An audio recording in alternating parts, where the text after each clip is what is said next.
Violent crime continues to be an issue in Roanoke. That's why we're working for you about what can be done differently. 10 News anchor Jenna Zibton talked with the U.S. attorney asking about his relationship with Roanoke and the partnership he has with other cities like Danville and Lynchburg. It's amazing what can be done when no one cares who gets the credit. That's the driving force behind a partnership that's working in Danville.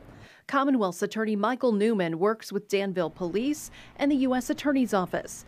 At least once a month, they all meet to review cases.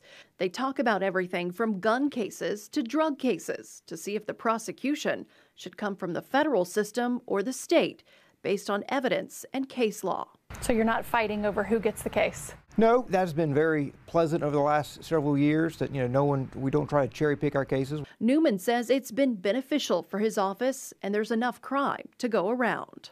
It is so valuable when there is a Commonwealth attorney who is willing to sit down with federal prosecutors and we can just have an honest and candid conversation about where is the best place for an individual crime to be investigated and prosecuted. Chris Kavanaugh is U.S. Attorney for the Western District of Virginia, covering 52 counties and 17 cities.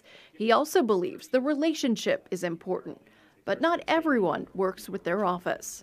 Unfortunately, there are some Commonwealth attorneys that are less interested in having that conversation, but we continually will make the effort to reach out to them to seek to have that same relationship, because we think that if you have federal prosecutorial resources and investigations, then that can help to alleviate the burden on many of these Commonwealth attorneys' offices so they can focus on additional priorities that they have in their own communities as well. And we think that's how we've seen success in places like Danville and Lynchburg and Charlottesville. So you've talked about Danville, you've talked about Lynchburg. What's the relationship with Roanoke? Some Commonwealth attorneys and local law enforcement agencies are very open and seek out state and federal partnerships. They are doing so because in their view, that's how they feel like they can best serve their community.